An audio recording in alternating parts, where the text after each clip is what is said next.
ostsin just turu kõige odavama Land Roveri, kusjuures sõitva Land Roveri ja siin nagu suurt esimese hooga midagi viga ei paistagi olema. Aga miks ma ta ostsin ja mis üldse plaan on? Kui esimest osa pole näinud, siis vaata, ole hea järgi. Siis saad aimu, millega ma üldse tegelen. Aga turu odavam Land Rover, mis see siis täpsemalt on?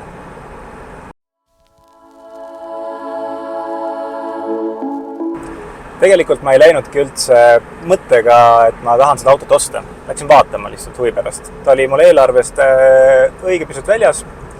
Mõtlesin, no kui annad tingida, siis äkki. Proovisõidul ilmnes seal paar viga, mis pani natuke kõhklema, et kas mul üldse seda autot vaja on. Aga kuna me saime hinnas väga hästi kokkuleppele, siis selle autoga ma koju tulin igatahes. Mis masin see on? See on esimese põlvkonna Freelander, Land Rover Freelander. Kui üldiselt Land Rover seostub pigem siukse luksusliku maasturiga, siis Freelander on kõike muud kui luksuslik. Ta on üks kõige askeetlikum variant, mida nad tootsid. No okei, võib-olla Defender on veel askeetlikum, aga Defender on ikkagi nagu Defender, ta on äge. Freelander on siuke so-so.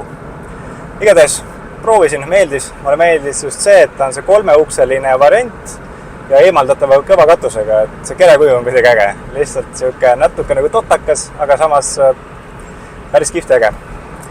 Aga mis siis auto juures probleemid olid või vead, mis kohe esimese hooga silma jäid?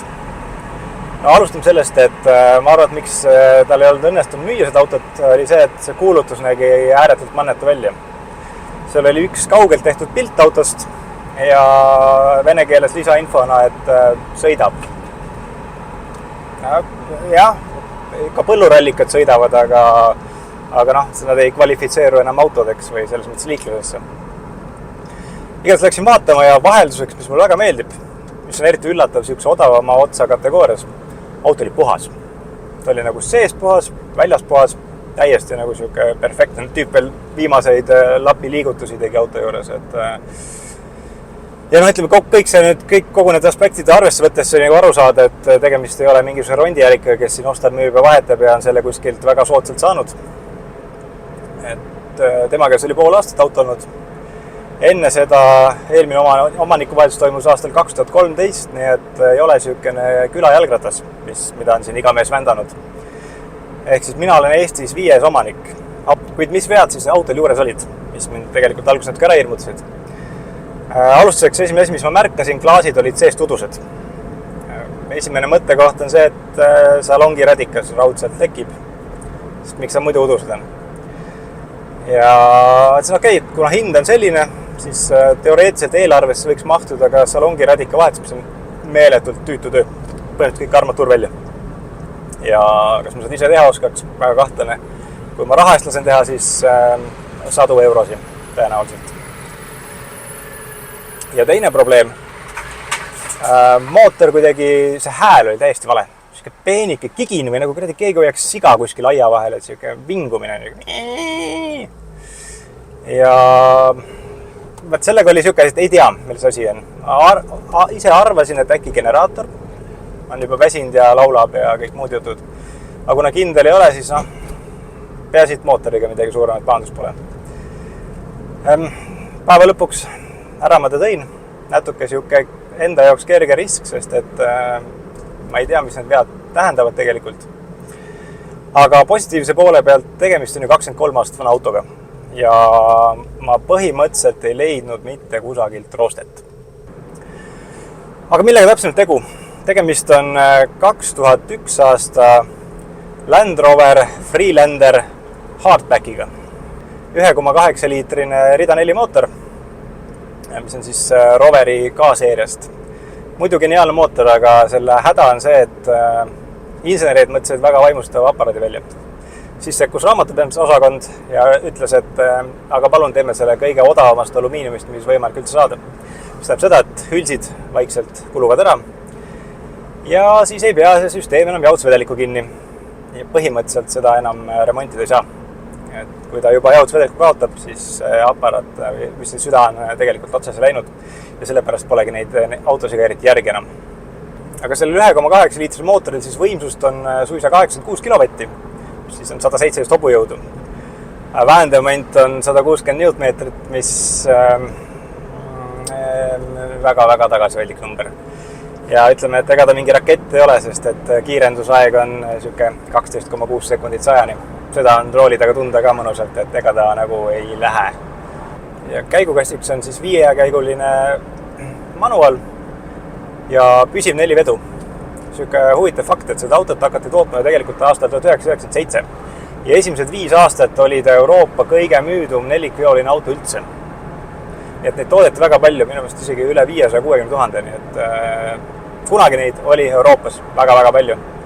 Tänaseks, see samane mootori teema on, miks neid on vähe alles jäänud. Aga lisaks 1,8 bensumootorile valikus veel Roveri 2,5 V6, mis täpselt sama agregaat, mis oli eelmise episoodi Rover 75 kapoti all. See on üldiselt hea mootor. Ja lisaks oli veel võimalik võtta siia 2 diisel. See algselt oli Roveri oma ja siis aastal 2001 asendus BMW 2-liitrise diisliga. Tollel hetkel oli juba Land Rover BMW omanduses. Esimest generatsiooni toodetis aastatel 1997 kuni 2006. Ja 2006 tuli siis välja teine põlvkond ja vähe siuke moodsam ja uhkem ja nägusam. Aga mis plaanib mul selle autoga on? Kõigepealt katsuks aru saada, millest need eespool või millest need räägitud tehnilised vead tingitud on ja kas neid annab remontida kuidagi või peaks selle auto kiiremas korras kuidagi nagu edasi lükkama kohe. Need on sellised murekohad. ABS-i tuluke tuleb, läheb, vahepeal põleb, siis ei põle, siis jälle põleb. Ja kuna sisekoristust mul siin praktiliselt teha vaja pole, siis kerge poleer ja paha peale ja äkki pääseb seekord lihtsamalt. Nende müügihinnad algavad 2500 eurost, kui sa vaatad kõige suuremat tutvumisportaali Auto24, siis ütleme nii, et mina sain ta oluliselt parema hinnaga. Nii et siin on potentsiaali oma potti veidi suurendada. Kui just muidugi need eelkirjeldatud vead ei tähenda mingit totaalset katastroofi ja kogu see asi plahvatab lihtsalt mul siin selle mõne nädala jooksul, mis ma tahan teda enda käes hoida. Aga elu näitab. Igatahes tunnistama, et ma olen selle valikuga kuidagi rohkem sillas kui Roveriga või hirmu on, ütleme, vähem. Aga Rover 75 oli ikkagi palju ägedam auto ja väga palju mõnusam sõita. See auto, ütleme, et see ei ole Range Rover, ta sõidab, aga jah, midagi enamat ma selle kohta nagu väga ei ütlekski, et ebamäärane ja kuidagi väga-väga lihtne.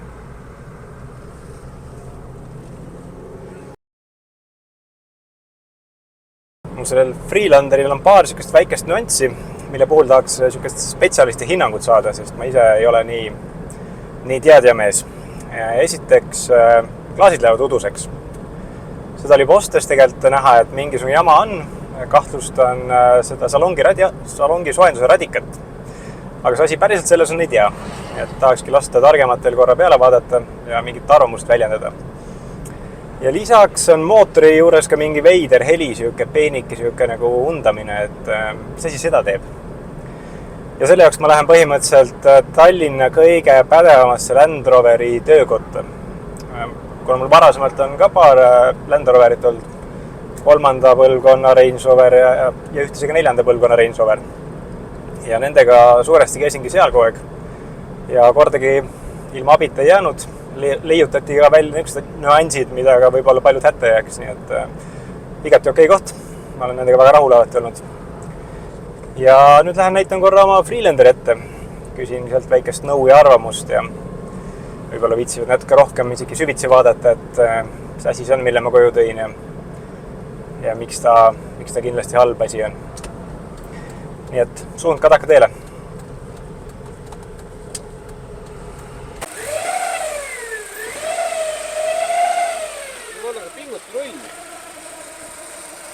Rihmad on ka mõlemad täpselt tõusud. Kondi siduri kestus on ka minema lennanud. No ma arvan, et ega kont ta väitis, et rihmad on vahetatud siin paar tonni tagasi, no ma ei tea. Ja näha on, et keegi on vahetanud, jah. Tootri alumine ratta on nüüd kuuli.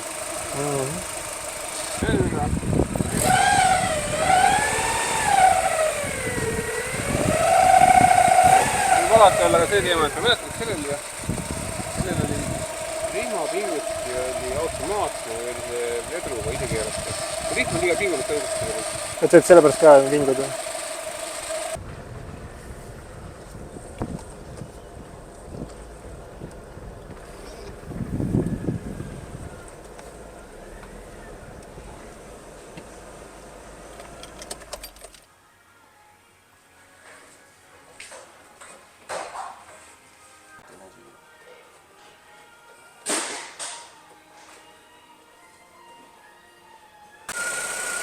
Jooksed seal täpselt, kus ta peab olema keskel.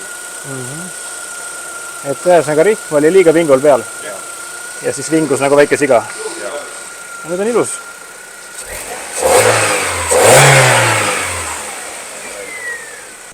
Taaskord meenus, miks mulle Land Roverid väga meeldisid, oli see, et see järelteenindus ehk see töökoda oli nii äge, et mulle meeldis siin käia.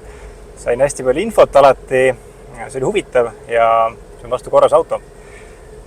Ka nüüd see samane Freelander, mootor nurrub hoopis teise häälega, et see peenik vinguv seakisa on kadunud. Probleem oli selles, et keegi tarkpea, kes siin rihma vahetas 2000 kilti tagasi, oli selle väga-väga tugevalt üle pingutanud ja pikema sõiduga oleks see rihm lennanud ja oleks kõik muud paha seal mootoris juhtunud. Aga ühesõnaga tulin korraks autot näitama ja tulemiks on see, et on korras auto nüüd. Aga jah, kui sul on vaja Land Roverit remontida, siis see on see koht, kuhu sa tuled.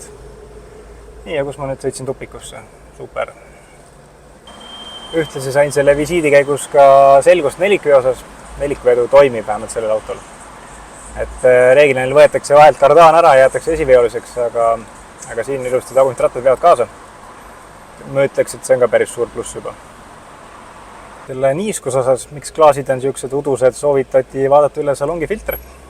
Kui see on umbes, siis võib olla ka üks põhjustest, sest salongi radikalleket esialgu nagu ei tuvastatud, et mis on suur pluss muidugi, sest selle vahetus on päris paras töös, et kogu armatuuri ja kõik siit lahti kiskuma, et seda ei oleks tahtnud ette võtta.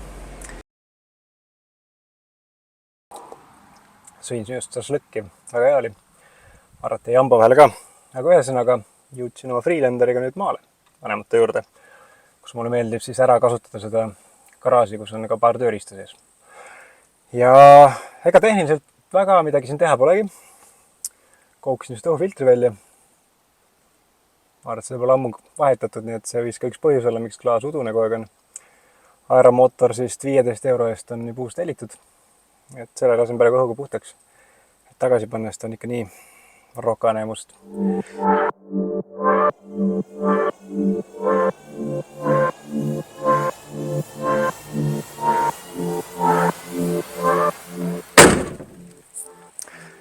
Poleerisin kapotti siin ja siis tabasin ennast mõttelt, et miks ma seda teen.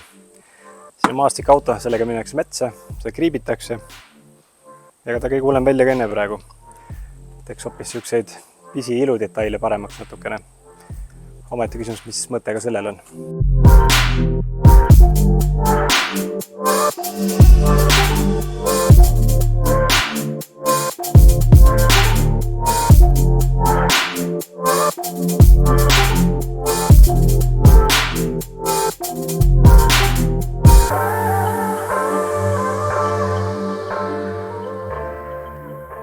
Mis selle autot minu jaoks natuke eriliseks muudab, on see, et tegelikult tagant katus saab ära võtta.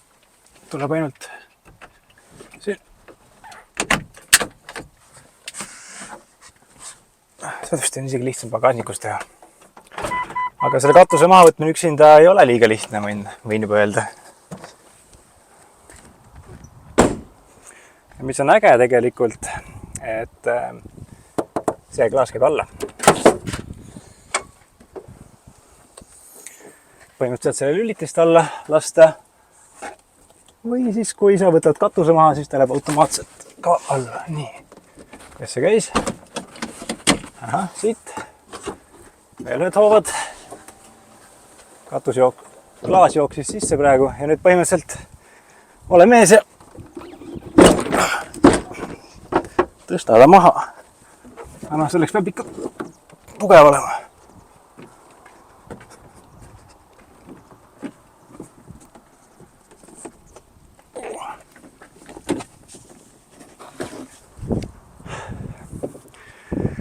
et kui lähed suvel kuskile sõitma selle asjaga, katuse koju võtma, sest autosse see ei mahu. Ja lootma heal õnnele, et vihma ei saja. Nii et omamoodi äge, aga väikese miinusega. Aga kui arvad, et seda katust maha võtta oli veidi tüütu ja raske üksinda, pealepanek on veel nõmedam. Kõigepealt on muidugi see katus kuskilt metsalt üles leida, kus seda jätsid. Jaa, tagaluugi oleks pidanud enne lahti tegema.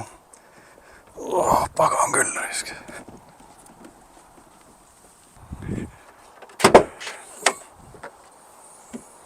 Kogemustega tuleb see asi. Tasu niisama tühja rapsida. Kui ma selle kätte saan siit nüüd uuesti. On sinna. Siuke 50-kilone naisterahvas saaks selle ülesandega vabalt üksi hakkama. Nii. Vist see viltu. Siit on hästi. Sealt ei ole hästi.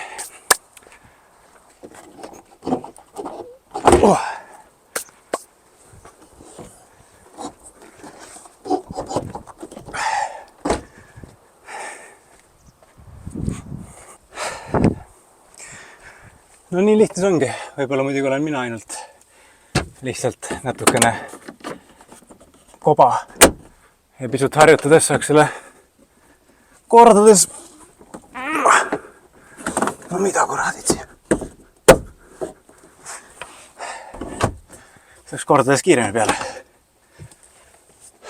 Nii lihtne oligi. Kõigest siuke mõne minuti töö. Ja rõõmu kui palju. Ma nüüd olen väsinud, ma olen koju magama. Ometi küsimus on, kas see taga aknaklaas suvatseb nüüd üles ka tulla. Siin peaks selle jaoks upp olema.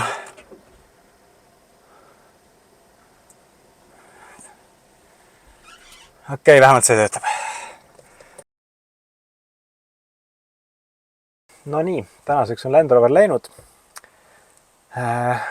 Minu käes oli peaaegu 4 nädalat. Müük ei läinud päris nii libedalt, kui lootsin. Aga räägime numbritest. Ostuhind oli tegelikult väga tagasihoidlik.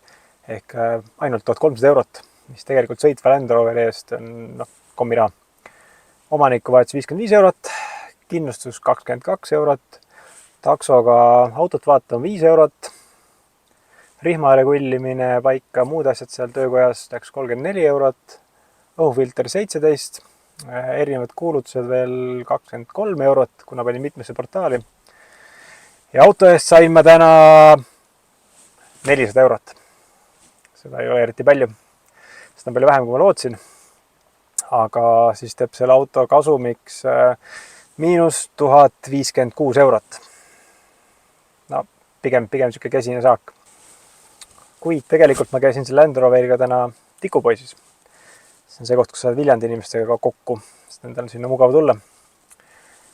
Ja lisaks 400 eurole sain ma veel ühe sõiduauto koos talverehvidega, mis siin taga paistavad. Kas see oli mõistlik valik või mitte, seda näitab aeg. Et igatahes mul on midagi uut ja põnevat. Ja midagi väga veidrat. Nii et vaatame. Aga järgmise korrani. See auto, mille ma ära sealt tõin, on tõesti kummaline.